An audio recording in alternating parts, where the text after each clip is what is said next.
Hey guys, welcome back. So I have got my November monthly favorites here for you. So what I like to do is I mention my overall Friday favorites for the month. So like what were my standouts from my Friday favorites each week. And then I've got other things to share. So this time I've got a skincare favorite, a hair care favorite, and then we've got books to chat about. So yeah, if you're new here, my name is Leslie. Welcome. I love to do favorites videos, new at the drugstore, reviews, empties, get ready with me. It's just a lot of fun stuff here on my channel. So if you're new, I would love it if you hit that subscribe button and stuck around for a while. I'd love to have you here on my channel. So yeah, we are chatting about November monthly favorites, so let's get to it. Okay, so starting with overall Friday favorites, if you want to see swatches of these products, definitely check out my Friday favorites videos because I go into more depth there. I swatch them, talk about how I used them in my looks and all the things. I would have to say this little palette from Dollar Tree, the Marie Claire Paris Natural Charm Palette. This is $1.25 and I think it's so impressive. So it has one that's supposed to be a blush and one that's supposed to be a highlighter, but really like I just kind of use this in all the ways, like meaning I use this on my eyes, I use this on my eyes, I use this on my cheeks, like as a blush kind of mixed with this one. But these are blendable. These are all matte. That one is like a highlighter, I'm not supposed to, I usually don't swatch, but there you go. There's a swatch. It's bright and beautiful. So it's a great highlighter, but it's also beautiful on the eyes. So I'm so impressed with this little palette. I heard Emily Noel talk about this and I had to go get it for $1.25. I think that's what it cost because their stuff is different prices in Dollar Tree, but I think it's $1.25. Anyway, it's so good. Okay, also, definitely have to mention the Ofra Pro palette that they sent me. This is so beautiful. I have been loving this, especially on my eyes. The Pro palette in Next Level Glow. So they kind of describe this as being for makeup artists or people who really like highlighters or collectors. So really this is a mention for this palette for sure. Like if you are, especially if you are a makeup artist, this would be very helpful in your kit. But, if you just like to collect makeup, this is great. But also it's just kind of a shout out to Ofra highlighters in general because I love them. I especially love these at the top here, which are Pillow Talk. Wait, let's go from, I think it's from this side. Glazed Donut, Cloud 9, Peppermint, and Pillow Talk. Those are probably my favorites. They're all those kind of like pinky peachy sort of shades, except for this one's kind of almost like an icy white. I love them. They have a great formula to them. They blend so well. They do look beautiful on the cheeks, but they also look gorgeous on the eyes. You can do this kind of cohesive, glowy sort of a makeup look. I love them so much. They are such beautiful highlighters. So I've really been enjoying that and reaching for that a lot. Okay, well, let's talk about this first and then we'll get to that. I think these are so good. The Maybelline Cloudtopia Cheek and Lip Mousse. I think something about it is the packaging, y'all. Like the packaging just looks so nostalgic. So something about the packaging just makes me smile. So this is a lip and cheek mousse. I prefer it the most on the cheeks, but I don't mind it on the lips. It's kind of more of a moussey, velvety sort of feeling on the lips, so it works on the lips. This one is the Tawny Berry, I think it's called. Yeah, I think it's Tawny Berry. Can't read that. 01, I think it's Tawny Berry. It looks very pigmented, and it is. So I personally have to be very light-handed with this, but it wears really well. It almost has a little bit of like a staining property to it. I find that it blends well, looks pretty on the skin. You can get this kind of like, monochromatic cheek and lip combo using it, obviously the same product, on both, which is really fun. So I'm impressed with these. And again, something about the packaging feels nostalgic, and I love that. It just brings back like, I feel like Maybelline has always been one of my favorite drugstore brands. Like when they come out with new stuff, I usually like their stuff. So anyway, I'm liking that a lot. And then Wet n Wild, they just have the cutest collections. I mean, they make great makeup too, but their whole themes that they do are just super duper cute. So they sent me the My Melody and Kuromi collection. So adorable, super duper cute. So the My Melody, these specific two products are definitely my standout favorites. So this blush, I have been wearing this a ton. This is the cream blush. I always forget what it's called. Cherry Kiss, something like that. So it comes looking swirly And then like as you use it, you know, obviously kind of the swirl kind of disappears a little bit. I'm not supposed to swatch these, but there you go. It's the cutest baby pink. It has such a nice formula to it. It blends really well. I find that it wears well. It's just that, like the cutest pink. So I have been reaching for that a ton. And then I would say my standout lip favorite is the My Melody. This is a lip liner lipstick, which is very unique. I think it just has to do with the shape of it. That you've got this kind of flat side that you can kind of get around the edges of your lips. And then you've got, well, I don't know how you describe this, like an angled side that can be like your liner, and then a flat side that you can fill in your lips with it. So it's just, I would say mainly about the shape of it, but it has a good formula to it also, that it doesn't move everywhere and, you know, just wears well. Something else I would say I've been doing, is there anything else? Friday favorites. Randomly, I would say the last part of the month, I have been using liner on my lower lash line, using the Revlon Ultra Glide or something like that. The one that's a gel, and the Under the Radar color. It's kind of like a taupey silvery shade. I really like that. It works well for, I have that on my upper lash line, and then I also have it kind of smudged very little, and I still feel like it looks pretty intense, kind of smudged on my lower lash line. So it's kind of like a silvery taupe shade. It's very pretty. Okay, other favorites. So a skincare favorite that I have been loving, I have used a lot of this product. This is the L'Oreal Collagen Moisture Bounce Serum. So I was trying to pull up some info on it. So it says glycerin and squalene help nourish skin with moisture and lock in hydration.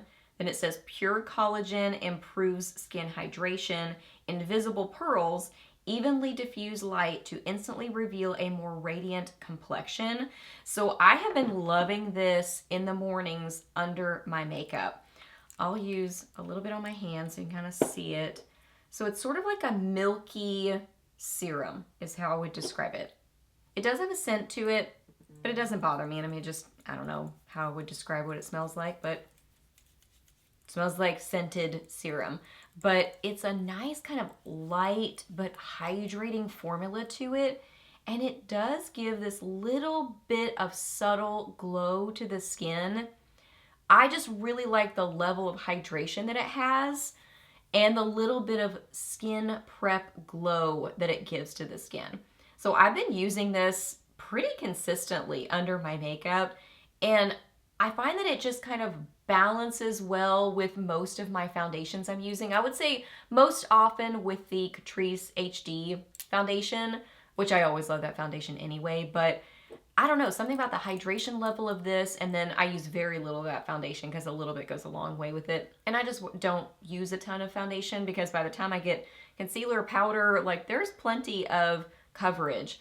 But anyway, this with my foundations, I just really, really love it. Little bit of like a nice hydration level to the skin, little bit of glow to the skin. It's just, yeah, it's so pretty and nice, and it's very affordable. So I have been loving this. And then a hair care favorite, I heard about this from Sister Studio blog, IG, Sister Studio something is her name on Instagram. She's got a ton of people that follow her. And I followed her for years, but she mentioned this one day, and so I ordered it off Amazon. The Palmer's Coconut Oil Formula with Vitamin E.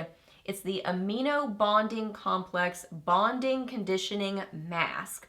But I have been using this almost pretty much every single day as my regular conditioner. Now, I pretty much always mix a bonding or protein sort of a conditioner with a regular hydrating conditioner. I don't know why I do that, but I usually like the combo. So I've most often been using this with just like the Dove moisture, like their regular moisture line. So I've been using those kind of in combination. First off, this smells so good. Oh my goodness. Like a beach vacation, like just yummy kind of vanilla coconut smelling. Oh, and you can smell it in your hair. It smells so good. So it says multi-action natural bonding technology transforms damaged hair bonds from the inside out. So it says ABC powder, arginine, which I've heard about that being good for the hair, Biotin, which is definitely good, and then Pro Collagen. Ultra reparative, fully strengthens, protects hair growth, and adds brilliant shine. Yeah, reparative mask instantly detangles, deeply nourishes, and seals in hydration to reverse severe damage. Provides anti-breakage, lasting protection, brilliant shine, and softness. This is kind of like a thinner sort of a texture. So I remember when she first started talking, when she mentioned this, she said a lot of conditioners weigh down her fine hair, which is definitely something I experienced too. But this by itself wasn't quite hydrating enough for me personally. I feel like as long as I just use my conditioner here down, I can use a kind of more hydrating conditioner. I just like kind of mixing it with a bonding. Something about what I really have found with the key with my hair is the mix of really good hydration and protein. My hair loves protein, and I find that protein really gives it the structure and the volume that I was always going for. I find that really focusing on protein products gives that more than volumizing products. I don't know why, but I use a lot of protein in my hair products, but then I also balance it with a lot of hydration. So anyway, for me, this by itself wasn't quite hydrating enough. It was a little bit too thin.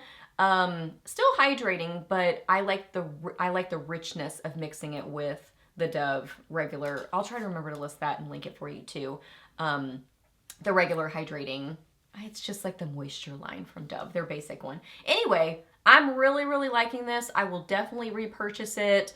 I think the packaging is pretty too, and it's really affordable, which is nice. Okay, and let's talk what I've been reading. So let's say it wasn't like a super standout reading month. I did really enjoy all these books, but none of them were like, you know, top favorites for the year kind of a thing. I have been reading more Christian fiction, for sure. There's just like something about it, like a level of just kind of comfort and ease that I know I kind of don't have to read it with one eye closed, that I, you know, just, it doesn't have the spice, it doesn't have the language, and I just really appreciate that. And I do feel like Christian fiction is writing kind of more real characters, meaning that, you know, we're all sinners, we all make mistakes.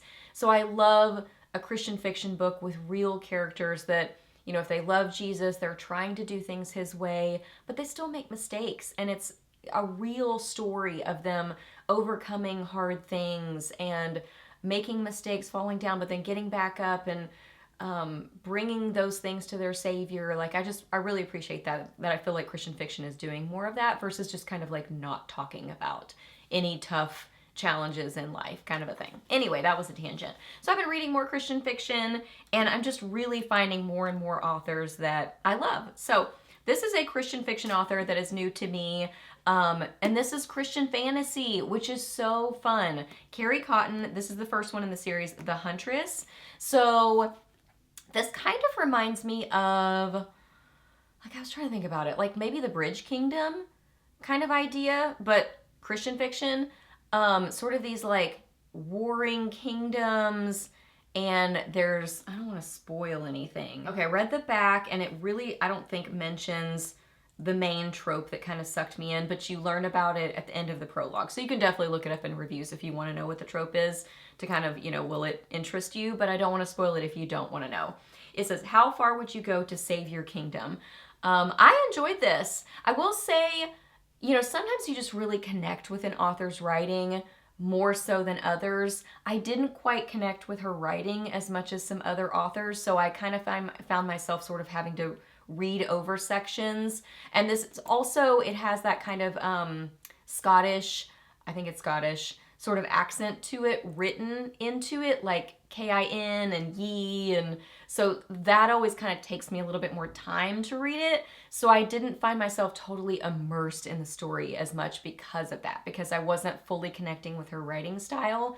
And then some of those words that were used were just kind of, I'm not used to reading those. So it took me a little bit longer to read this, but I did like the storyline, and I will definitely continue with the series. So yeah, it's indie published. Sometimes there's almost something I can, like, let me know if you notice this, that I feel like traditionally published books, I don't know if it's the editing that it goes through or something, but I usually find that I connect with the writing style in traditionally published books more so than indie published. And not always. I mean, sometimes there's traditionally published that I don't connect with. But anyway, once again, I'm going off on a tangent. Okay, I also read Alchemy of Secrets by Stephanie Garber. This was different and interesting. This one, so I love Stephanie Garber. I've definitely read, you know, a number of her books. This one read like a confusing thriller with magical realism, kind of that magical realism, like you're in this sort of different world. There's a lot of like, who can you trust and not trust in this storyline. I liked it. It was different and weird. That's how I would describe it though, that it read like, if you like thrillers where you're reading sort of confused but intrigued, then I think you would like this book. I did not realize that this seems like it's part of a series. I thought it was a standalone, so I got to the end and I thought I would understand what was going on for the whole book, and no, there's definitely still questions. So I immediately went to reviews when I finished it because I was like, huh? So I went and looked up reviews and everybody else is kind of confused about it too. So I know that about it. If you want a wrapped up story, you're not going to get it in this. There's definitely a lot of question marks still at the end of it, but I think it's going to continue. I would assume, because we have those questions. But yeah, if you like that kind of like, what is happening? I'm confused, but I'm interested in what's going to happen, then I think you would like this. It says it starts with a class in an old movie theater. So there's kind of like folklore stories. Yeah, kind of like these folklore stories that she's heard from her professor, and everybody thinks those stories are just fiction, but she kind of believes that they're true. And the story kind of goes from there, but it has like a little bit of like Hollywood feel to it. Anyway, I don't know how else to describe it. You could read the whole description if you want more information. I kind of went in not really knowing what it was about, and I enjoyed it because of that. Okay, then I read the next one in this series from Michelle Grieve. This is of Silver and Secrets. I was excited to read this one because it has a character that was mentioned in the first book. He's kind of like a side character who comes in, and I didn't read the description of this one until I finished the first book because I didn't want to spoil anything for myself. But anyway, and so I won't tell you his name. But if you read that one, I think you'll know who he is. So I was excited to read his story. This is a little bit of a second chance romance, which I love second chance romance. So it was a little bit of that. It's just been kind of a busy month. So I think I would have enjoyed this book more if I was able to really get into it and read it for big chunks of time. But I was reading little bits and pieces here and there. So I wasn't quite as much totally in the middle of the story as I normally would have been. But anyway, the basic premise of it is she has land that they're finding kind of different archaeological items on it. So he and his team come to kind of figure out those items, and it's them kind of interacting, and then the story goes from there. Of course, there's bad guys in the story, and it's their story together, which is really sweet. I liked their characters, especially him. I wasn't as much like connected with her, and I don't really know why. Maybe I didn't feel like quite as much like maybe depth to her character? I'm not really sure, but I just really liked his character the most. I liked their interactions. It was cute. Not a total 5-star, but I still enjoyed it. Okay, so those are all my November favorites. So I hope that you really enjoyed this video. Please hit a thumbs up if you did. Let me know down below what you have been loving in November. What are your monthly favorites in all the categories? I would love to hear that. Ask me any questions that you have. I'm happy to answer those. Please subscribe to my channel if you're not already, and I'll see you in my next video.